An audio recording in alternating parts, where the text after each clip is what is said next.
सर्व आमचे सेवानिवृत्त कर्मचाऱ्यांमार्फत की आपण आज आमची वाचा फोडली आहे. जे आमचे प्रलंबित प्रश्न आहेत ते तर आता सर्वांनी सांगितलंच आहे आणि राज असोकर साहेबांच्या नेतृत्वाखाली आम्ही हा लढा यशस्वीपणे लढू अशी खात्री. जर प्रशासनाने नाही दिलं लक्ष आमच्यावरती प्रश्नांवरती तर आम्ही बेमुदत उपोषणाला बसू आणि इकडेच आम्ही जीवनाचा त्याग करू. खरं तर निवृत्त झाल्यानंतर व्यक्तीची शारीरिक, मानसिक आणि आर्थिक परिस्थिती खालावत जाते. त्यांना विविध विवंचनांना सामोरे जावं लागतं आहे. आपण पाहू शकता या ठिकाणी जे फलक लावलेले आहेत, खरं तर ही वेदना आहे, ह्या जखमा आहेत निवृत्त कर्मचाऱ्यांच्या आणि अधिकाऱ्यांच्या. त्यांना छोट्याशा रकमेसाठी दुसऱ्यांवर अवलंबून राहण्याची वेळ येत. स्वतःचा हक्काचा पैसा हा मात्र नगरपालिकेच्या तिजोरीत कैद असताना छोट्या छोट्या रकमांसाठी दुसऱ्यांवर हात पसरण्याची वेळ येते.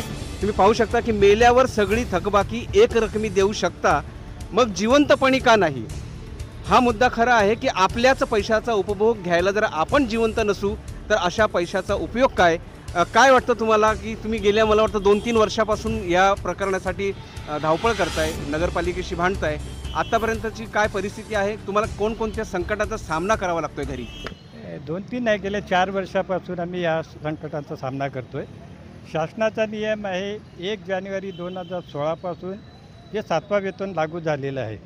तर 1 जानेवारी 16 ते 31 डिसेंबर 18 या कालावधीतील जी रक्कम आहे ती कार्यरत कर्मचाऱ्यांना 5 हप्ते द्यायची होती आणि सेवानिवृत्त कर्मचाऱ्यांना रोखीने 1 रकमी द्यायची होती. या महापालिकेने ती काही 1 रकमी दिली नाही आहे.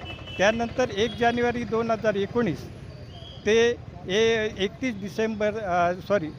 डिसेंबर 2020 जी रक्कम आहे ती 5 समान हप्त्यात द्यायची होती. तीही रक्कम यांनी दिलेली नाही. त्यानंतर नेमकं कोणत्या परिस्थितीचा सामना करावा लागतो? आता आम्हाला एक आर्थिक परिस्थितीचा सामना करावा लागतो. आमचे लाखो रुपये कॉर्पोरेशनकडे आहेत, येणे बाकी आहे आणि त्याच्यापैकी एक कॉर्पोरेशन आम्हाला 2,000 रुपयेप्रमाणे देते आणि या 2,000 प्रमाणे जर आम्ही घेत बसलो तर आमचं आयुष्य इथं ज्या 2,000मध्ये संपेल. तर ते जी कॉर्पोरेशननी आमची अमाऊंट थकीत आहे ती 1 रकमी आम्हाला द्यावी, कारण 2021 नंतर जे रिटायर झाले त्या सर्वांना कॉर्पोरेशननी ही रक्कम 1 रकमी दिलेली आहे. खरं तर माणसाच्या जबाबदाऱ्या ह्या संपत नसतात. आपल्या मुलांची शिक्षण बाकी असतात, आपल्या मुलींची लग्न बाकी असतात. यासाठी त्यांना कुठून कर्ज घ्यावं लागतं आहे आणि स्वतःची रक्कम, स्वतःच्या आयुष्यभर केलेल्या कमाईची पुंजी ही महानगरपालिका स्वतःच्या तिजोरीत कैद ठेवते, मात्र ती इथल्या कर्मचाऱ्यांच्या, अधिकाऱ्यांच्या कामी येत नाही. नेटके साहेब, काय वाटतं तुम्हाला की तुम्ही अधिकाऱ्यांसोबत अनेक वर्ष घालवलीत, आज तुम्ही त्या परिस्थितीचा सामना करताय. प्रत्येकाच्या घरी कोणी शिपाई असेल, कोणी कर्मचारी असेल, अधिकारी असेल, म्हणजे हजार 2-2 हजारासाठी त्यांना तिष्ठत राहावं लागत असेल. तर एकंदरीत नगरपालिकेच्या या निवृत्त कर्मचारी अधिकाऱ्यांची काय अवस्था असू शकते?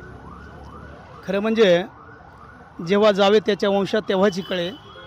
मी आतमध्ये प्रशासनात असताना माझ्या लक्षात आलं की अगदी सर्वांचे कामं होत असतील, कर्मचाऱ्यांचे, अधिकाऱ्यांचे, असं मला वाटत होतं. परंतु जेव्हा आमच्या कामामध्ये कधी अडचण दिसली नाही, मला वाटलं नाही. परंतु आज जेव्हा मी बाहेर आलो आणि मला सेवानिवृत्त लोकांचं जेव्हा ते एकत्र भेटले आणि तेव्हा समजलं की 2014-2016 असे काही प्रलंबित प्रश्न आहेत आणि त्या प्रश्नांना वाचा फोडणं अत्यंत ती म्हणजे काळाची गरज आहे असं सर्वांना वाटलं आणि त्याच्या अनुषंगाने सर्व एकत्र आल्यानंतर कायद्याने वागा लोक चळवळीच्या माध्यमातून हा प्रश्न त्यांनी समोर आणला आहे. मला विश्वास वाटतो की महापालिका हे सेवानिवृत्त कर्मचाऱ्यांचे जे प्रलंबित प्रश्न आहे नक्कीच ते कारणी लावतील असा मला विश्वास वाटतो. माझ्यासोबत एक निवृत्त वाहन चालक आहेत की ज्यांना आपल्या वैद्यकीय खर्चासाठी दरमहा 50 ते 60 हजार रुपयांची गरज पडते, मात्र स्वतःचा पैसा हा त्यांच्या हातात नसताना त्यांना अनेक संकटांचा सामोरे करावा लागतोय. क्या रावल जी, क्या आपको सहना पड़ रहा है? बहुत कुछ सहना पड़ता है, पैसे कम पड़ जाते हैं, इधर उधर से लेने पड़ते हैं. 3 महीने में ऑपरेशन है, करना है आपको? हर 3 महीने में है ही 5 साल तक. अच्छा, हर 3 महीने में ऑपरेशन करना पड़ता है, उसके लिए 50-60 हज़ार रुपये खर्चा आता है. अभी कैसा कर रहे हैं आज? अभी इधर उधर से कर्जा लेके कर रहे हैं, क्या कहाँ से कर रहे हैं? सर्व आमचे सेवानिवृत्त कर्मचाऱ्यांमार्फत की आपण आज आमची वाचा फोडली आहे. जे आमचे प्रलंबित प्रश्न आहेत ते तर आता सर्वांनी सांगितलंच आहे आणि राज असोकर साहेबांच्या नेतृत्वाखाली आम्ही हा लढा यशस्वीपणे लढू अशी खात्री. जर प्रशासनाने नाही दिलं लक्ष आमच्यावरती प्रश्नांवरती तर आम्ही बेमुदत उपोषणाला बसू आणि इकडेच आम्ही जीवनाचा त्याग करू.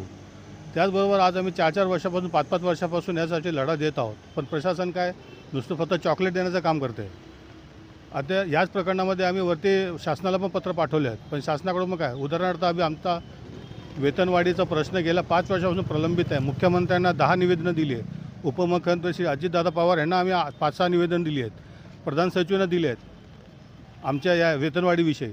पण कोणीच काही लक्ष घालत नाही. शासनाकडून पत्र महानगरपालिकेत प्रशासनाकडे येतं आहे, पण ते काय खाली ते जनरलमध्ये लाल फितीमध्ये बांधलं जातात.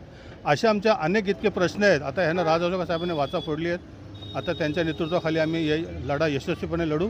1989 साली मी कामाला लागलो आपल्या BMC मध्ये सुरक्षा खात्यामध्ये. तर मी आता 34 वर्ष 5 महिने सेवानिवृत्त होऊन ड्युटी सेवा करून निवृत्त झालो 1 मार्चला. आता हा 7वा महिना लागला. मला पेन्शन नाही, माझे ग्रॅज्युटी नाही, कुठल्याही प्रकारचा 1 रुपया मिळालेला नाही मला. आणि त्यांना 6 महिने अगोदर दिलेले असतात. म्हणजे जेव्हा माणूस कामगार रिटायर होतो आपला, त्याच्या अगोदर 6 महिने लोकांना तयारी करण्यासाठी हे दिलेला असतो टायमिंग. ते 6 महिने काय, त्याच्यानंतर 7 महिने होऊन झाले तरी पण आम्हाला अजून काय उत्तर मिळत नाही. काय करतो चालू आहे म्हणतात ते लोक. खरं तर मागच्या महिन्यात इथल्या पाणीपुरवठा विभागातील कंत्राटी कामगारांनी आपल्याला किमान वेतनाच्या आयोगाच्या हक्कानुसार वेतन मिळावं अशी मागणी केली होती. उपोषणाअंती मागील आयुक्तांनी तसं त्यांना आश्वासनही दिलं होतं, परंतु पुन्हा त्या आश्वासनाला केराची टोपली दाखवली जाते. काय झालं तुम्हाला, तुम्ही पत्र दिलं होतं तुम्हाला की नियमित पगार मिळेल? 2 तारखेला आम्हाला आयुक्त साहेबांनी लेटर दिलं होतं की तुम्हाला कॉन्ट्रॅक्टर चेंज करून 2 जुलैला दिलं होतं. त्यांनी आम्हाला सांगितलं की कॉन्ट्रॅक्टर चेंज करून मिळेल आणि तुम्हाला नियमित पगार मिळेल. परंतु आता ते आम्हाला असं सांगतात की कॉन्ट्रॅक्ट संपलेलं आहे, त्यामुळे थोडा वेळ लागेल. त्यांची जबाबदारी होती, प्राथमिक जबाबदारी होती की त्यांनी कॉन्ट्रॅक्टर संपायच्या अगोदर त्यांनी पूर्ण करायला पाहिजे होतं, पण ते काय केलं नाही आहे. त्यामुळे आमच्या अनुदात हाल होत आहेत. 2 महिन्यात आम्हाला पगार मिळत नाही आहे. आता 8 दिवसावरती गणपतीसारखा सण आलेला आहे. सगळ्यांचीच परिस्थिती बेकार आहे. 2 महिने पगार मिळत नाही आहे. जर नाही पगार दिला तर आम्ही परत बसण्याची वेळ आमच्यावर येईल. अजूनही म्हणजे 5 ते 6 वर्षापासून जे लोक पाठपुरावा करतात त्यांना अपेक्षा आहे की नवीन आयुक्त आलेले आहेत, नवीन धोरणाच्या अनुषंगाने काही नवीन निर्णय घेतील का आणि यांच्या रिकाम्या झोळींमध्ये त्यांच्याच हक्काची रक्कम पडेल का, हा प्रश्न आता इथल्या कर्मचारी आणि अधिकारी यांच्यासमोर उभा राहिलेला आहे.